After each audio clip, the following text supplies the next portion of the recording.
I have good news and I have bad news. The good news is there are still only 9 patterns that exist in the data breach categories. These are patterns that we classify all the 16, they classify all the 16,000 based on a statistical sampling that they do of the data breaches. The bad news is, as you can see on the slide here, that web applications is still the #1. It's still the highest pattern, and Appian, that's important for us because to pay attention, we are certainly a web-based platform. Appian's available as a web interface, and customers build web applications using Appian. So if you think that it can't happen to me, I'm not big enough, not small enough, no one knows my industry or it's too exclusive, that's not true. The statistics say that it happens across all industries, all platforms, in terms of, this is just the web application outlook, but it certainly can happen to anyone from financial, you'll see education, retail, information. I'm sure they have an other category, other services, but it does happen across multiple industries. Here it is. Today, Rick and I are going to talk about 5 main categories of tips, lessons, and security best practices at Appian. First, we're going to start off with general security awareness, moving into some behavioral best practices that you can implement at your organizations. We're going to kind of peel back the curtain and start talking about what we actually do at Appian for Appian Cloud to run SecOps behind the scenes at Appian. Then we're going to talk about implementing security operations in your application layer, and then also give you some kind of tips to take with you. We recognize there's a lot of content here, some great presenters, and you may hop around, so we'll give you some takeaways on that. So the first thing I want to talk about is data flow. So data flows certainly are just, you can think of it as data in transit, but it's a lot more than that. For example, you can be having an Appian Cloud server in London or Paris and be storing or writing to a data lake or data warehouse in Chicago. So you have the data that your Appian application is interfacing with that's traveling across continents. It has different rules and regulations, which we'll talk about, that follow it. It also has, you have to talk about integrations. Are they stateful, stateless integrations, understanding where that data is going and coming inside of your Appian applications. You also talk about inside the actual Appian applications. One of the benefits of the Appian platform is you can build multiple applications, and sometimes you can reuse an important record to present it or in a different application view. When you build that 2nd, 3rd, 4th, 10th application and you're using your record, you're flowing that data from your application 1 that has its own security profile into application 8, 9, or 10. So you have to take into the security design, and we'll talk a lot about security by design, about how you want to secure those across all the applications that you're building. So data is flowing within your Appian application. It's important to know where it's flowing so you can make security decisions based on that. I know this seems like a dry topic, regulation. Who doesn't love regulation? But many of our customers... Omesh loves regulations. Yeah. Appian customers run enterprise-grade applications inside of Appian Cloud. Many of our customers are heavily regulated across the globe with both their regional regulation. There's some global regulations, certainly in about a month, based on my watch, GDPR, right? If you're doing any kind of European data, you have to take that in consideration. One of the most important things we found, especially at Appian, is that it's important to bring all the teams together that are interfacing regulation. So teams, someone from your legal team, because they're going to know the law.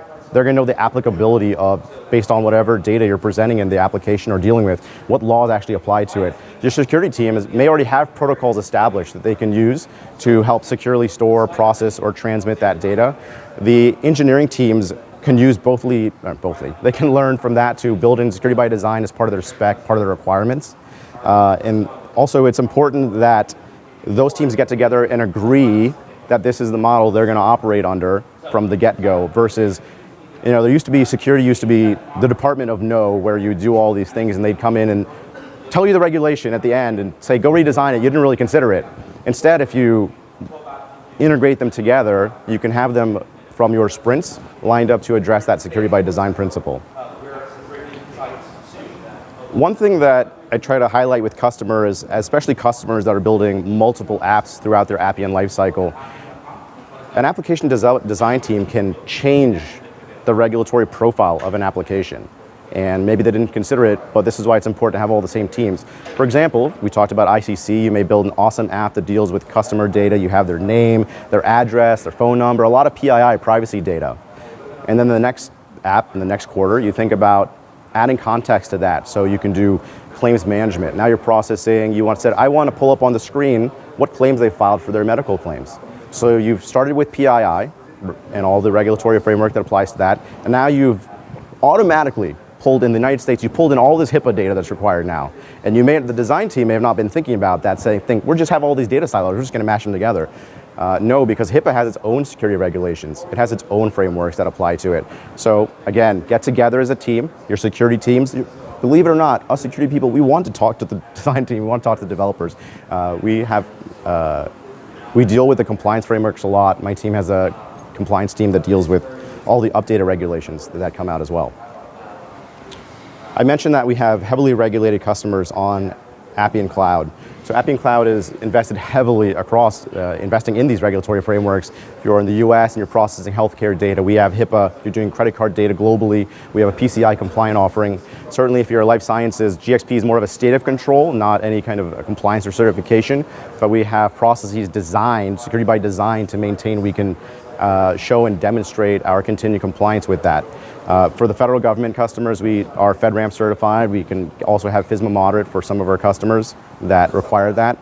We have SOC 123, which is an industry standard framework for reporting on security, confidentiality, and availability. Customers can get our SOC 2 report. And they can also go self-service with our Cloud Security Alliance questionnaire, which is, I think, about 250 security questions that are available to customers. One of the benefits for Appian Cloud is that as these frameworks and these regulations, and we continue to add, are up to date, are updated, we are also updating our platform. So by being an Appian Cloud customer, when PCI goes from 3.2 to 3.3 or 4, we're going to update our entire platform and also the product. So you'll get those inherently by being an Appian Cloud customer. You don't have to think about what do I have to do different at the network layer or IDS layer, or if there's requirements for patching or changes, anything like that. We're doing that because we're continuously evaluating these for you. So I want to talk about some behavioral best practices for designing your Appian environments. So security by design, SBD, it's also referred to, you see it sometimes as security as code or DevSecOps. And what it really means is integrate security as part of your normal development life cycles. Like I said before, it used to be the Department of No, right? Security used to be thought of as that. Instead, at Appian, for example, we integrate security teams with the engineering teams when they're doing even like the spec design of a feature. And the goal of that is to have security input, so it's part of the base requirements of the product. It's not just something that's bolted on or kind of set as an afterthought. It's said, certainly the feature has to work and be the feature, but it also has to be secure by the design of the feature. So the quality engineers and the QA teams are well aware of what security features have to be presented when they're doing their QA reviews. The actual engineers that are developing how they're going to build it, the applications, have to know how they can do, whether it's role-based access control or whether there's some kind of encryption requirement or secure transit requirement. They have to design their applications. And that's what we mean by security by design, is integrate the teams together, integrate the requirements together. How and when and where to integrate your InfoSec team. What we've found at Appian is it's once the application design team or development team has a good contextual what they want to do, and they can present that, hopefully in writing, it's great to add security to that so they can take a read through. That's how we do it, frankly. We actually have our security teams sit in with the engineering teams to, when they go through the spec design, and they ask us for questions and considerations, because they may think they're going to deal with regulated or confidential data, and they may not even be sure at that point, but we give them inputs of these things. These are things taken into consideration. Also, the reason I say integrate other teams, and I keep saying that over and over, is those regulations change relatively frequently, not full cycle. They're not agile, so to speak, but they certainly change. And at that time, if they're integrated as part of the base requirements, a team may be able to make you aware of a security requirement that's required for your application because you haven't seen it before, maybe a new regulation. That has certainly happened when PCI, for example, changed to 3.2, we had to tell engineering team, hey, we need to consider this as part of the next sprint. It's a base requirement. We need to be compliant with this in 9 months, for example. But they're able to get that out months ahead of time because they integrated that requirement up front. Same thing with all those regulatory frameworks, especially for GDPR, right to be forgotten, all those requirements. When we were talking about them last year, we started talking about how do we integrate this as part of our continuous operations of Appian. How often is always interesting based on how you deal with your organizations and how your relationship is with your CISO advisory team or the security advisory team.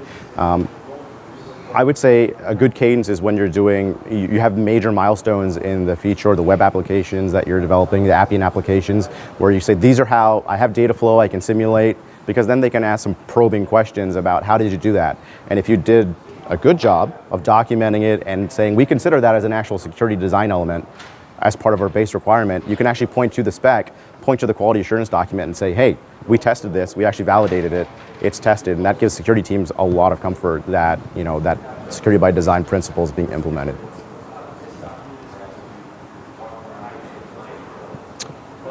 Oh, on the last slide, security also serves as a good buffer to talk to legal for you, so you don't have to go direct to the legal. I know oftentimes they tell me, like, you go talk to legal. And I said, okay, I'll go do it. It's to bridge the relationship, because legal is important. Legal has a lot of that law application. Do the security laws apply in this context? As you're designing your applications, you'll certainly sometimes talk to Appian, or to your legal teams. Another good behavioral best practices, I'm a huge proponent of audit yourself. Test yourself, try and break it. And this comes from maybe my security background of always trying to be breaking system and tinkering with it. But it's great to have design and security until you break it and prove it. That's the great way to know, validate my security model, my security by design principles that I put in there are working. I couldn't violate the role-based access control. I couldn't violate object-based security. I couldn't violate other security tenets that you were in there. Some ways to do this are testing. You can engage your security teams or your quality assurance teams to perform multiple types of testing for application layers. We see a combination mostly from our customers that do black box testing as well as I call white box testing. Black box testing is no knowledge or limited knowledge from the outside, trying to break in or violate some kind of threat vector that they can exploit. White box testing is they have knowledge of the inside. You may even provide them access as a persona, like a designer access, maybe even an admin access or a user, and they would try and violate some of the security models that you've hopefully built in to securing your Appian applications. We provide multiple playbooks to also go through everything from configuration management, security, delivery, monitoring. We can talk about those more. Certainly we can talk about those kind of after what each of the playbooks has. But we provide on our community site, community.appian.com, and you can get those once you log into community as a customer. And a lot of the content on community is free. You don't have to register. A lot of you in the room already have community accounts. If you're customers, you certainly do. And this gives you a little bit more access to some of the playbooks and the documentation and things that Appian recommends for guidance that we've learned. And we'll see a little bit more of this a little bit later as well. Yep. So now I want to pull back the curtains a little bit about, like, what do we actually do to run Appian Cloud Security? How do we run SecOps ourselves on the platform? So yesterday, Marco, Lara, and Eduardo presented on running ops inside of Appian Cloud, how they maintain operations at scale. And this is just to reiterate that same shared control responsibility. Appian Cloud is a shared model where we secure the infrastructure, all the software, networking components, all the security systems, and make sure everything's provisioned and hardened. And we provide a secure platform as well. Certainly we're responsible for delivering a secure platform to you, but the customer is still responsible as well for integrating and designing their applications in accordance with best practices. So we talked about all the trust frameworks that you can leverage as an Appian customer. And now we're going to talk about how to actually leverage those. So for example, if you're a life sciences customer and you have an application in the validated space or GXP, we have a independent assessment we've done where it's going to have a summary of responsibilities. And the goal of that is we took the Appian controls and we mapped it against GAMP5, for example, which is a well-known framework within the life sciences space. And we actually tell the customers, this is what Appian does for our control. map all of our controls, and then this is what the customer is responsible for. So it helps you form a roadmap, right? If you were wondering earlier, he keeps saying security by design, how do we even know what to implement? This is a great starting step. If you're a PCI DSS customer, there on the right, we took every single PCI control, put it in this document, and then had layout between the customer responsibility as well as the Appian responsibility. And sometimes there's checkboxes in both to let you know that it's a shared control. Sometimes just an Appian, for example, IDS, or network security, it's going to be us, obviously. But then there's also going to be ones that are specifically customer. Again, you can use that to put into your design requirements documents to say, I need to design my applications to meet these requirements, especially if you're building something that's going to be processing credit card data. It's the same story with our SOC 2 report. We have something called user control considerations. This is where, for security, confidentiality, and availability specifically, we outline the user controls. These are customer controls that you have to implement for those three terms, the security, confidentiality, and availability. So you can use these as, certainly you can use them as requirements, but I would use them as guides. Guides to help you map out your if you have a regulatory journey or if you have a compliance requirement based on whatever you're building in your Appian applications, these are tremendous tools that you can get. Just request it from us, and we'll send you a secure package that has these in it. And one that's not listed here is FedRAMP, and FedRAMP is a government security certification that we go through, and I'm not sure if you're going to touch a little bit more on that, but we do have a lot of government customers here as well as prospects. And the General Services Administration, which is an office of the government, has established cloud security requirements for any government agency that wants to go to the cloud and be able to store data in the cloud.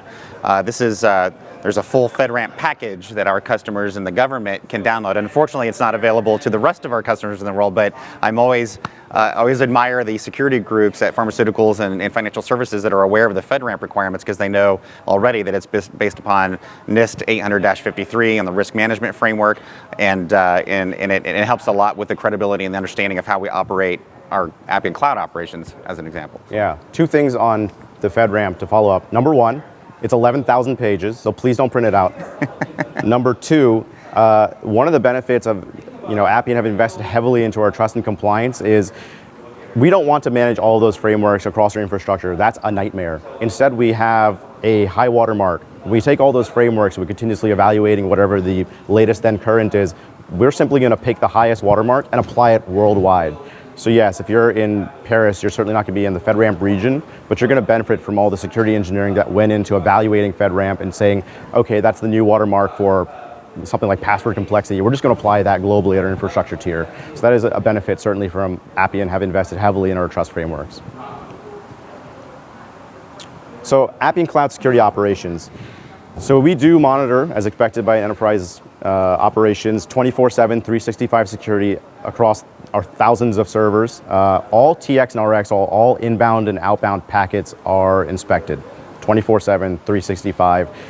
This allows us to do monitoring across our regions to see if our regions are having attacks that are localized. For example, if we see something from Eastern Europe or see something from South America, we can know if it's targeted locally in the region, or if it's targeted, we can see cross-vertical. So we can see, is it going to certain types of customers across multiple regions, and we can make one shunt across our entire web tier to block that type of traffic. So that's one of the benefits of having that baked into our security operations. We're a web-based platform, remember the Verizon report.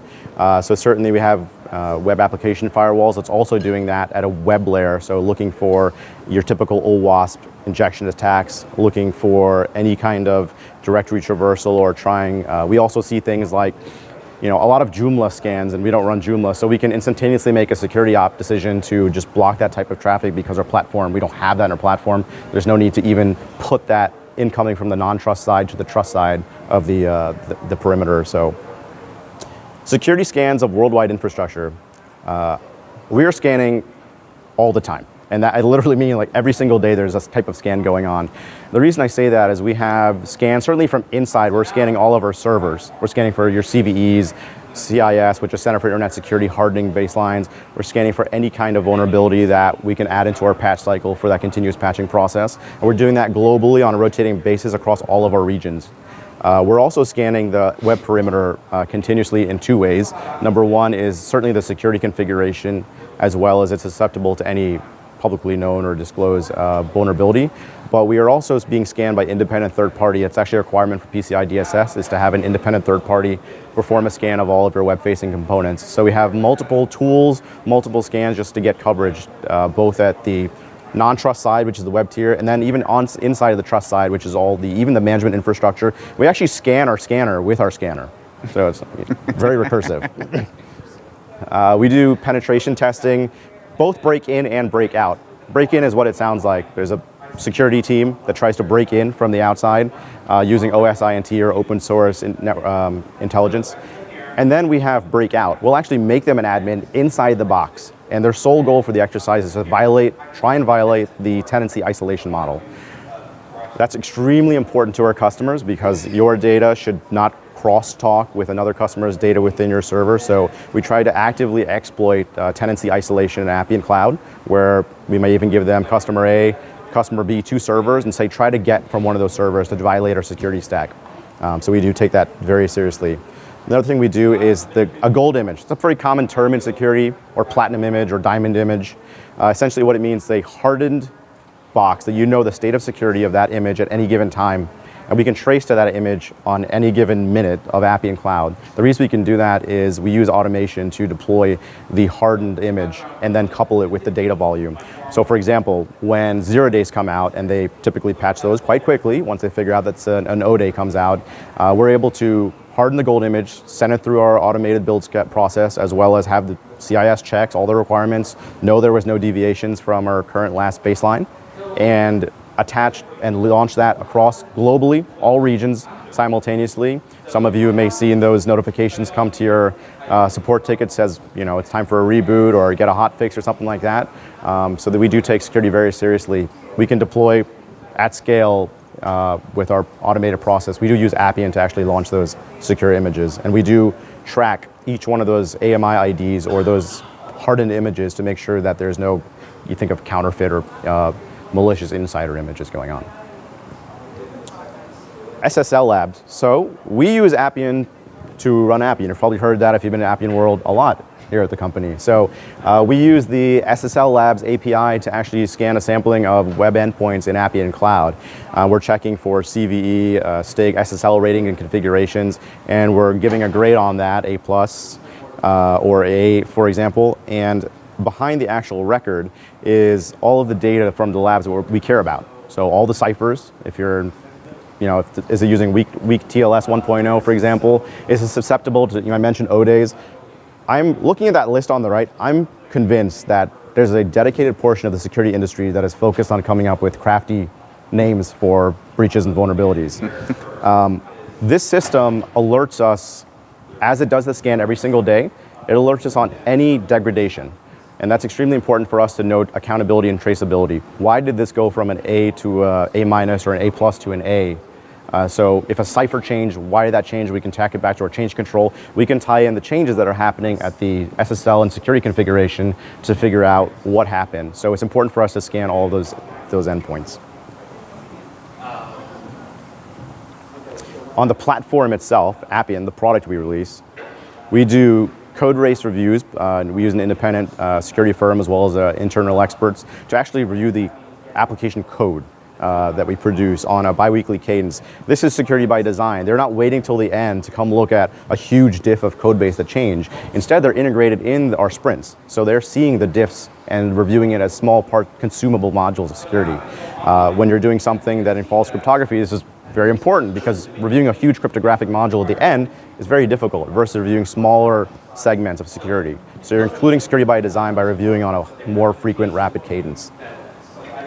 We conduct independent security penetration tests of all of our GA releases. We do this in Appian Cloud. We deploy the software in Appian Cloud. We're not testing it in some lab which doesn't have the same security controls that your customer servers do. We deploy it, same server build, that hardened gold image, with the new version of the software. We're testing the actual security stack, all the mitigating controls, and the platform controls that we just launched in the same environment that customer servers are deployed in. There should be no other way to test. Test the actual controls, not some lab that kind of looks like your production infrastructure. We have an Appian ESO, or Engineering Security Office. This has stakeholders that represent multiple departments. For example, I'm on it. We have product owners on it of security organization. We have product architects on it. We have infrastructure representatives on it. And it's important that they serve as subject matter experts to advise the entire department of security. Anyone can ask a question. We set policy, procedure, framework, how to handle CVEs, how to prioritize, rank. We have automated systems that scan every single day all the code that's being in there and generates tickets in Jira automated. So in a given morning, a developer may walk in and see that their latest branch generated 2 new CVEs, and that's just including it as security by design as part of their DevOps process or DevSecOps. So now we're going to talk about, I'm going to hand it over to Rick to talk about how to implement security as you build your Appian applications. Yeah, everything that Omesh has talked about so far is really how we're making sure that if you're an Appian Cloud subscriber or user, that these are all the operations we're making sure that what we're taking control over managing as part of this shared security responsibility model is indeed secure. But as Omesh indicated, it doesn't alleviate all responsibility from our customers. They still need to be able to roll out application level security. We'll talk a little bit about how that's done, where it's done within the platform. If you want to choose to do vulnerability testing on your own, your security groups might say, well, I want to run a pen test on the Appian Cloud environment. You can certainly do that. If you're running Appian on premises, feel free. And please, if it's on premises, you don't have to notify us. We do ask you to do that for Appian Cloud. We don't want to blacklist your security groups or prevent them from hitting your Appian Cloud environment. Please let us know three business days ahead of time if you decide to go ahead and pen test your Appian Cloud environment. And that way we can expect it and see the patterns and not raise red flags on our side from a monitoring perspective. And we want to know what you find as well. If you are running on premises tests or Appian Cloud tests, you want to share something with us, we absolutely want to hear that feedback. If you find something, there's an email address that's right on our website that you can send anything. It's infosec@appian.com. You can also submit a support ticket, and it goes right to our solutions engineering team that works with my team, and we can take a look at those results. Yeah. So within the Appian platform, though, so this is more geared towards probably the folks in this room. You're either designing applications yourselves, or you're on a team, or maybe you're doing project management for your team, thinking about the different information security roles that might be brought into your project, so you can be thinking about that so you can build security by design into your application.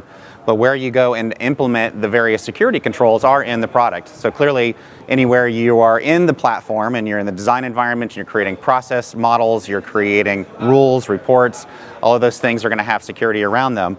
So to even get to the designers group, most of you already know this if you are Appian customers, there's a role that you need to be a part of to even get to the application design side. If you're not in that role, then you're not going to be able to access all the application design objects. Once you're in the design environment, there may be whole lists of applications or design objects that you can't see because you've also applied security and access control groups to the individual applications, or maybe individual process models, business rules, etc. So for our very large customers that have lots of projects being built out concurrently, they're using the security access control maps within the product to be able to show and control the permissions for those various access controls.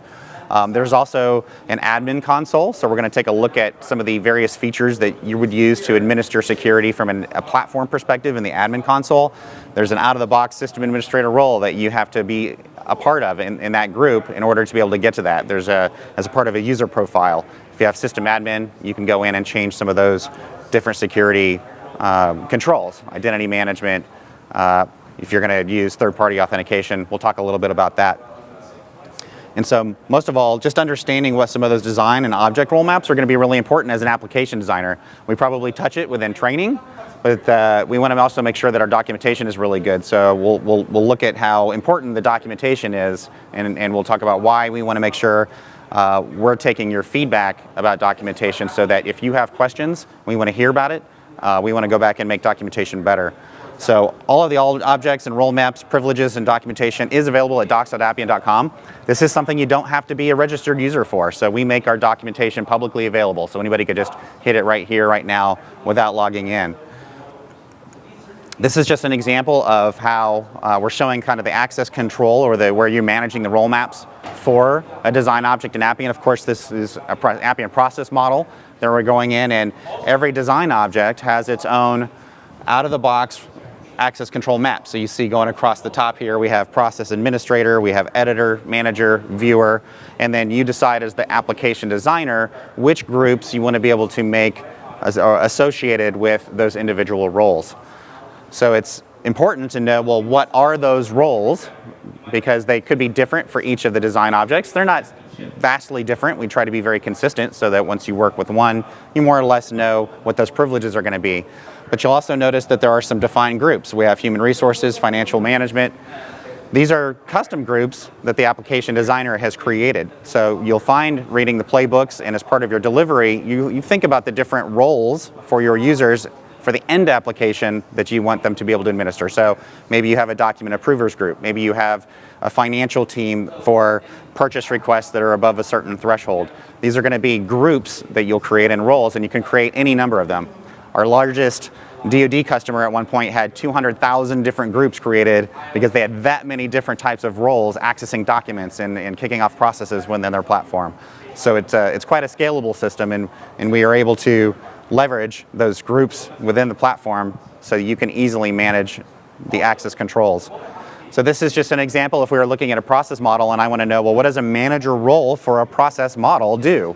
And so going out to docs.appian.com, you're able to go in and very easily see a description, and all of the role maps looks the same. So it wouldn't matter if I was looking at a business role, for example. It would still have the different actions defined and whether or not a particular viewer, such as the administrator, editor, viewer, or deny. So the docs are going to be very important to go back, refresh what these capabilities are meant to do for each of these design objects. So as application developers, you're working inside the scope and the boundaries and of your application requirements that you have. A very popular thing for our customers is, and we did this purposefully, one of the reasons you see a lot of the administration capabilities in the product, and this is a general theme for Appian in general, is we want to be able to make it quick and easy. Let's spend less time administering the platform. Let's try to automate many of the security functions and authorizations as possible. Surely an administrator can go in and create groups or can add users to groups, and they can do these things manually, but that's not very scalable. And you want to be able to push out those types of activities to your business users. Allow your authorized business users, maybe a product owner, to be able to say, well, Jane just joined our organization. She needs access to this particular application within the Appian platform.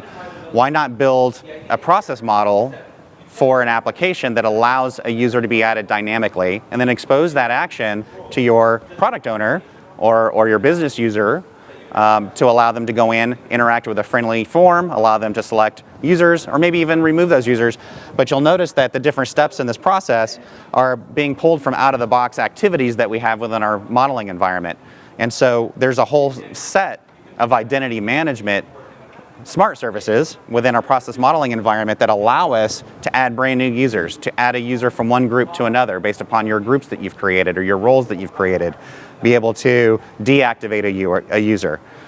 Many of these can be completely automated if you're tied into your enterprise, let's say Active Directory, for your user authentication and synchronization. When a user is deactivated, have that kick off a process in Appian that goes and deactivates them. So that's why you see in financial services, we saw that earlier in the keynote, just about all sectors, onboarding, offboarding is a big deal for compliance. You need to make sure that when somebody is on board that they have the right privileges, that they have the right access controls, that they have the right equipment, and using a very well structured and understood framework for how you want to manage your identities is important. So within, we'll take a look at some of the screenshots, but one of the things that we've really tried to do, and again, going back to minimizing administration of your platform, is that we are continually making updates to the administrative console in the Appian platform. If you've been with us as a customer for a while, you might have been used to creating custom Spring security files, which was all the rage 5 years ago, but nobody wants to do that anymore. We want to be able to easily administer authentication schemes to our identity management systems that we have. on premises. And so these are the different authentication schemes that we have within Appian. We support, of course, native identity and password verification for end users. We provide a GUI for administering your SAML servers and connections to your SAML identity management system for using a SAML 2.0 protocol for that authentication, and of course using LDAP. We're making improvements to these almost every quarter, so we're going to come back, and this is going to be one of our reoccurring continuous learning themes.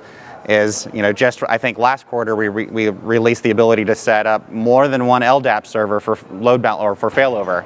So at one time you could specify one LDAP server. If it connected and didn't work, for example, or the network went down, you can now configure a second LDAP server as a backup that Appian will then go and automatically try.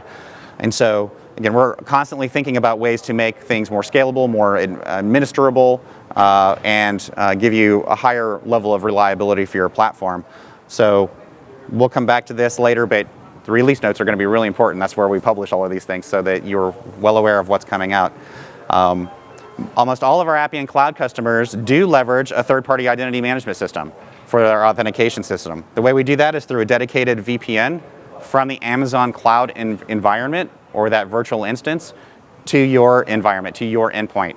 Like we get this asked a lot, can we support Amazon Direct Connect? Can we support this thing and that thing? To us, it looks like an IP address. So when we have a worksheet that you can go and fill out, so as you're going to set up your VPN connection to your environment from our cloud infrastructure, this is a worksheet that's available on Community. You can download it. There's directions. We highlight the things that you need to provide to us. We have very secure ways of exchanging the keys that the VPN tunnels need to leverage to be able to communicate. And once that's done, it's done. It doesn't take very long. And some of you in the room, we've done that before. So hopefully you'll attest to how this can be easy for you. So we'll talk a little bit about the administrative aspects of making sure your Appian platform is secure. One of the things that we've done recently is implemented just 3 quarters ago, virus scanning. So virus scanning is running on all of the Appian Cloud servers. Of course, you could be running Appian or virus scanning on your on-premises servers. That would be expected of you to maintain. But for our cloud servers, we do that for you. Anytime a file is uploaded, it's immediately scanned, and then a notification and quarantine would happen if a virus is found. So this is something that we added to Appian Cloud a couple of quarters ago. You're also able to do things like block file extensions. So if you know you do not absolutely platform-wide want to allow users to upload executable files or JavaScript files or any other potentially risky file types, this can be done at the platform level. So very easy to go and set those. We recently introduced also the ability for Appian when it makes outbound web services calls, maybe in your environment, or maybe if you're in a B2C type of arrangement, you want to be able to call out to an internet service, we can now configure proxy servers for your Appian platform. And so this is something that would allow Appian, the Appian server itself, to go through a dedicated proxy server and that endpoint before it then reaches out to yet another web server or endpoint for making that exchange. Something that we recently introduced. So I talked a little bit earlier, and Omesh was great about explaining this. We take the high watermark for all of the compliance frameworks, and one of the most heavily driven compliance frameworks that we follow is the risk management framework for NIST 853 revision 4. One of the, if you are going to use, we have some customers that have third-party identification, or I'm sorry, third-party authentication using LDAP or SAML internally, but then they might have external customers that log in just using ID password. We do support that hybrid model of user authentication. This is just a quick snapshot of the password complexity requirements that an administrator can go in and configure for your Appian environment. And so the ability to change the various attributes are directly driven by the risk management framework and their guidance. These are updated throughout, the trust frameworks are updated. We will keep this ability updated so customers can just go configure to the latest updated, then current best practice. Yeah, thank you. LDAP authentication, of course, probably the most popular ways to authenticate. Most large organizations have some sort of centralized identity management system, either Microsoft Active Directory or a Unix-based LDAP server, federated Active Directory. federated services. All these are supported to be able to go in and configure that. It's simply checking a box. We give you the ability to test those connections right within, so you don't accidentally lock yourself out. Be able to test those connections and the authentication schemes. We also, as Phil Merrill talked about in the keynote just a few minutes ago, when you build an Appian, you get everything right away. So for those of you who are looking at Appian as a platform, being able to use our mobile application right away. If you've designed a form, you've designed a process, you've built out an app, it's immediately available on your mobile phone. Well, we need to be able to allow you to administer the security around the use of that as well. So do you want to enable push notifications from Appian to those mobile users? Being able to enable offline capabilities, or when your users can fill out a form when they're in the basement, when they're on a train, they've lost connectivity, you want to be able to submit an offline form in Appian. You can submit that on the form, and it'll push that form up to the Appian server when it gets connectivity again. So again, if you have mobile users, it's a great way to help control and work with your InfoSec group, make sure those controls are being followed. Third-party credentials. For those of you might be using this already, Appian does have a secure third-party credential store. So if you need to be able to store system credentials that the Appian applications use to be able to connect with other systems, you're able to do that. But users themselves can go in and store their ID and password in their own user profile in a secure credential store, so that Appian can act on behalf of a user when connecting to these different systems. Lesson 5, continuous learning. This is as security professionals and as those working with security professionals especially, continuous learning is obviously the most important thing we can do. Number one, thank you for being here. This has been a great show for you to network with your peers, be able to network with other customers. We highly encourage that. There's a lot of both business practices as well as security practices that we can share here and learn from. We've talked about community as a kind of that first go-to place for Appian knowledge bases, be able to see best practice, review those playbooks that are available to you, and of course, Appian training. We've invested heavily in making sure that all of our classroom training is also available in intuitive, user-guided, and user-driven web-based learning. And you'll see things around architecture, security best practices, et cetera, within that learning library. Thinking about your program versus a project, these are some of the thoughts that you had, but not just thinking about project security, but think about overall program security. Clearly, when you hear some of our speakers, they are rolling out not just one application, they're thinking about enterprise-wide, how do we build out data and the processes that work with the data for our customers. It's not really just an application or project-centric approach, it's thinking about security by design, thinking about the bigger picture and taking that into account as you roll in your design. Mind the release notes. Appian releases software frequently. If you're Appian Cloud, then you get your updates every quarter. I think that be sure every time we come out with a new release, our customers are able to schedule those releases. They can go into community and specify an update time. Please go out, read the release notes. There's a lot there. There's a lot of new things. There's a lot of things that might be deprecated, and I want to make sure that everybody understands that deprecation is just the announcement of something that's supported that could potentially be removed in a future version of your product. So you want to be well aware of those things that could be gone in 5 years. It's usually like 5-7 years. It's kind of a long time. But we want you to be aware of what those things are so you can appropriately plan. The release notes show all deprecation announcements, any product feature removals, so that you can plan for that. They were talking a little bit, I couldn't help notice, but they were talking about the health check. If you're an Appian customer, definitely use the Appian Health Check. This is a free downloadable application you can get from community that will do an assessment of your Appian applications, the process models, the rules, the security, some of the best practices with how you've configured your applications, and it will give you essentially a report card and prioritize potentially high risk, medium risk, low risk types of items within your environment that you can be aware of. If you're using a deprecated function, for example, it would tell you. So you can think, oh, well, we're going to upgrade in 2 quarters. I need to be able to make sure that item has been taken care of. So release notes, health check are really, really important. And of course, we saw Rachel Rader talk yesterday. Our engineering team is always interested in hearing about, and we sort of go in and we know what people are searching for. and we're in constant feedback and constant improvement mode ourselves. So when we get questions about where things are, we're going back and making documentation better. So we love your feedback. Please continue to give that to us. Finally, our Trust Center, we talked a little bit about this early, but as we add new compliance frameworks, or if you need to be able to get information about how to access our SOC2 audit reports as an example, this is a great place to start.